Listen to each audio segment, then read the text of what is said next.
রাজনৈতিক সরকার তো সিন্ডিকেট পালে, সিন্ডিকেটকে সমর্থন দেয়, কারণ রাজনৈতিক দল চালাইতে, নেতাকর্মী পালতে তারা টাকা পয়সা খরচ করে।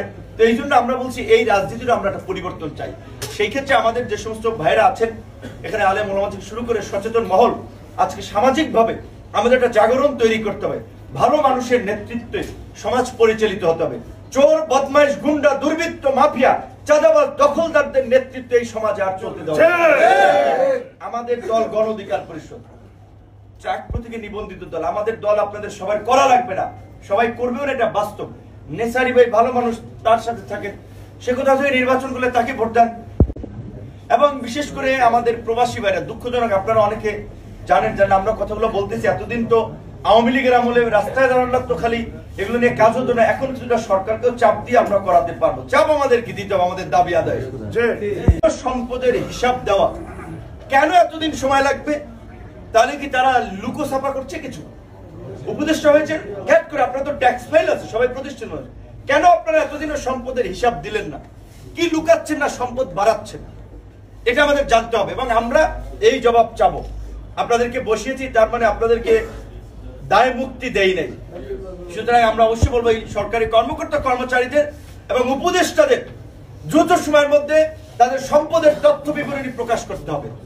এই সচিব পর্যন্ত রাজনৈতিক সরকার আমলে মন্ত্রীরাও পাইতো, এখন এই উপদেষ্টা পায় কিনা আমি জানি না। উপদেষ্টা নেওয়ার কথা, উপদেষ্টারা না নিলেও তার আশপাশে যারা আছে তারা কমিশন ছাড়বে না। একটা মন্ত্রণালয় দেখাতে পারবেন না যে যেখানে ঘুষ চলে না, যেখানে তদবির চলে না। পরিবর্তন আমরা বলছি না যে পরিবর্তন হয়েছে, কিন্তু ঘুষ, তদবির, দুর্নীতি ছাড়া কোন মন্ত্রণালয় ফাইল চলে না। এখন এই অবস্থা। সরকার শুরুর দিকে এসে বলেছিল না সরকারি কর্মচারীদেরকে 30 নভেম্বরের মধ্যে তাদের সম্পদের হিসাব দেওয়ার জন্য, এই সরকারি কর্মকর্তাদের হিসাব দেওয়ার জন্য কয়েকজন দিয়েছে। ভালো কাজ করে, ভালোর সাথে থাকে, সেই সমস্ত মানুষগুলোকে সমর্থন দিয়ে আগামীতে সমাজ এবং রাজনীতিতে একটা পরিবর্তন আনেন। আমরা এটা চাই, আমাদের এইটাই প্রত্যাশা।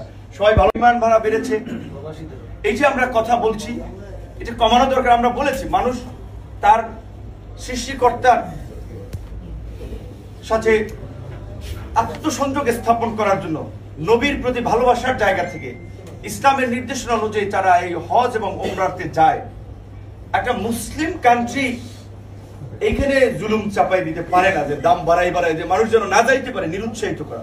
অবশ্যই সরকারকে এই সিদ্ধান্তে সরে আসতে হবে, একেবারে সর্বনিম্ন খরচ। এবং আমরা মনে করি ভারত থেকেও যায়, আমাদের পার্শ্ববর্তী অন্যান্য দেশ থেকেও যায়, 60 থেকে 80 হাজার টাকা খরচে যাওয়া সম্ভব। সুতরাং আপনি কেন বেশি নেবেন, এত বেশি নেবেন?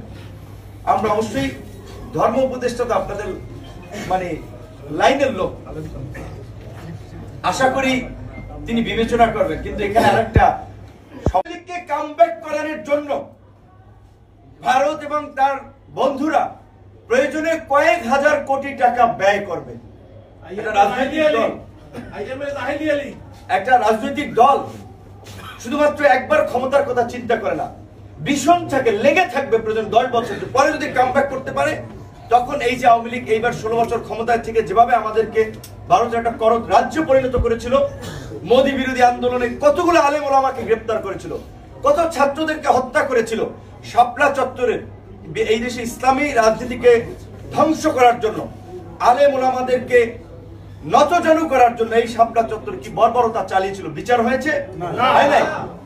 কারণ হচ্ছে এগুলো সব ওই বাইরের প্রেসক্রিপশনে হয়েছিল। তো আওয়ামী লীগ যদি কাম দল শক্তভাবে বলছে না যে তারা আওয়ামী লীগের রাজনীতি নিষিদ্ধ চায়, বিএনপির মতো ভয়ে দল বলছে না তারা আওয়ামী লীগের রাজনীতি নিষিদ্ধ, তারা আমাদের সহযোগী, আমরা কারো বিরুদ্ধে বলছি না। এই আন্দোলনের গত 16 বছরের সবচেয়ে মজলুম দল বিএনপি এবং জামাত, তারা কিন্তু খুব জোরে সোরে বলছে না। সরকার সিদ্ধান্ত নেবে, অমুকে করবে।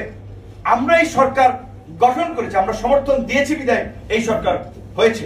আমরা যদি না চাইতাম যে না আমরা এই সরকার মানি না, তাহলে তো টিকতে পারতো না। হাসিনাকে বলছি যে মানি না, তাই টিকতে পারেনি।